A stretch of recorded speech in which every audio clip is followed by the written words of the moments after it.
നമസ്കാരം. കർണാടക സംഗീതം വയലിനിൽ അഭ്യസിക്കാൻ ആഗ്രഹിക്കുന്നവർക്കായിട്ട് ഒരു പുതിയ യൂട്യൂബ് ചാനൽ തുടങ്ങുകയാണ്. കർണാടക സംഗീതത്തിലെ അടിസ്ഥാന പാഠഭാഗങ്ങളും വയലിൻ്റെ ഹാൻഡ്ലിംഗ് ടെക്നിക്സുകളുമാണ് ഇന്നത്തെ ക്ലാസ്സിൽ ഉൾപ്പെടുത്തിയിരിക്കുന്നത്. വയലിൻ ആദ്യം നമ്മുടെ പാദത്തിനോട് ചേർത്തും ഷോൾഡറിനോട് ചേർത്തും ഉറപ്പിച്ചു വയ്ക്കണം. ഇടത് കൈ റിമൂവ് ചെയ്താലും വയലിൻ കൃത്യമായിട്ട് നമ്മുടെ ശരീരത്തിനോട് ചേർന്നിരിക്കണം, താഴെ വീഴാതിരിക്കണം. അടുത്തതായി ബോ പിടിക്കുന്ന രീതിയാണ്. നമ്മുടെ തമ്പ് ഇതിൽ ഇൻസർട്ട് ചെയ്ത് എല്ലാ ഫിംഗറും ചേർത്ത് ടുവേർഡ്സ് റൈറ്റ് സൈഡിൽ വേണം കൈ ഇനി ഇരിക്കാനായിട്ട്. പിന്നീട് നമ്മൾ ഏറ്റവും അനുയോജ്യമായ ഭാഗം ഈ വയലിൻ്റെ ഈ നോസ്ട്രിൽസിൻ്റെ നേരെ മുകളിലായിട്ടാണ് വായിക്കേണ്ടത്. വയലിന് 4 സ്ട്രിങ്ങുകളാണുള്ളത്.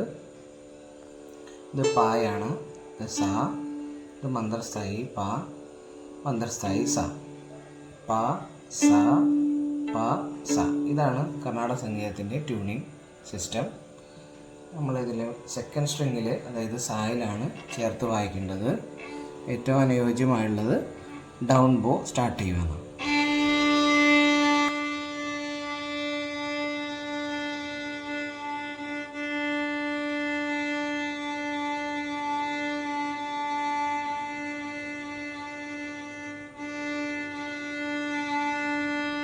കർണാടക സംഗീതത്തിൽ 72 മേളകർത്ത രാഗങ്ങളുണ്ട്.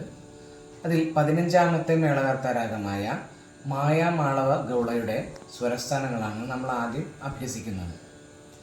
അതിൻ്റെ സ്വരസ്ഥാനങ്ങൾ എങ്ങനെയെന്ന് നമുക്ക് നോക്കാം. ആരോഹണം ഷഡ്ജം, ശുദ്ധഋഷഭം, അന്തരഗാന്ധാരം, ശുദ്ധമധ്യമം, പഞ്ചമം, ശുദ്ധദൈവതം, കാകളി നിഷാദം എന്നിവയാണ് അവരോഹണത്തിൽ ഇതേ സ്വരസ്ഥാനങ്ങൾ തന്നെ. നമുക്ക് എങ്ങനെ വായിക്കുന്നത് നോക്കാം. ഷഡ്ജം വായിക്കേണ്ടത് സെക്കൻഡ് സ്ട്രിങ്ങിലാണ്. ഓപ്പൺ ഫിംഗറിംഗ് ആണ്. വിരലുകളൊന്നും വയ്ക്കേണ്ടതിൻ്റെ ആവശ്യമില്ല. രി വയ്ക്കുമ്പോൾ ഫിംഗർ ബോർഡിൻ്റെ ഏറ്റവും താഴ്ഭാഗത്ത് ചൂണ്ടുവിരലുകൊണ്ട്, നമ്മുടെ ഇൻഡെക്സ് ഫിംഗർ കൊണ്ട് ചേർത്ത് പിടിക്കണം. ഗ അന്തരഗാന്ധാരാണ്. റിയോട് കുറച്ചുകൂടി അകലെയാണ് ഗ. ഇതിനോട് ചേർത്ത് ഒരു ചെറിയൊരു സ്പേസ് പോലും ഇല്ലാതെ ചേർത്ത് ഇനി പഞ്ചമം വായിക്കുമ്പോൾ എങ്ങനെയാണോ നമ്മൾ സെക്കൻഡ് സ്ട്രിങ്ങിൽ ഷഡ്ജം വായിച്ചത്, അതേപോലെ ഓപ്പൺ സ്ട്രിങ്ങിലിട്ട്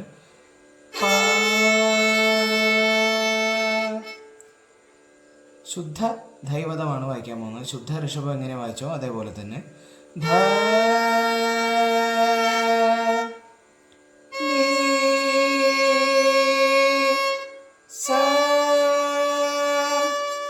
നീയും സായും ഗായും മായും ഇതേ സ്വരസ്ഥാനങ്ങൾ പാരലലാണ്, പാരലൽ സ്ട്രിങ്ങിലാണ്.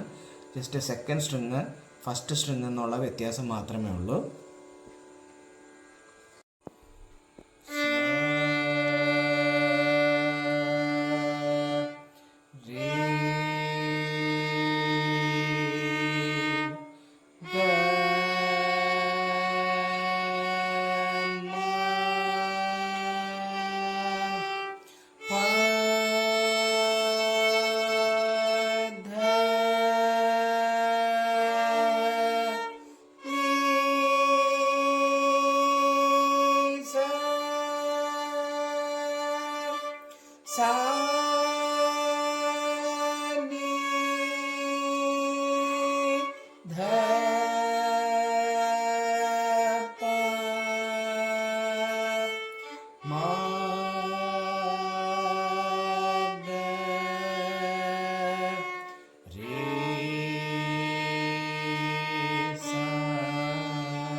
ഇന്ന് സപ്തസ്വരങ്ങൾ എങ്ങനെ വായിക്കേണ്ടതെന്നുള്ളതാണ് പഠിച്ചത്.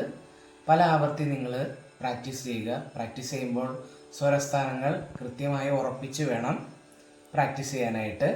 ഗ, മ, നീ സ ഇത് കൃത്യമായിട്ട് തന്നെ നമ്മൾ പ്ലേസ് ചെയ്യണം. കൂടാതെ അടുത്ത ക്ലാസ്സിൽ നമ്മൾ മറ്റ് സരളി വരിശകൾ എങ്ങനെയാണ് വായിക്കേണ്ടതെന്ന് ഉൾപ്പെടുത്തുന്നതാണ്.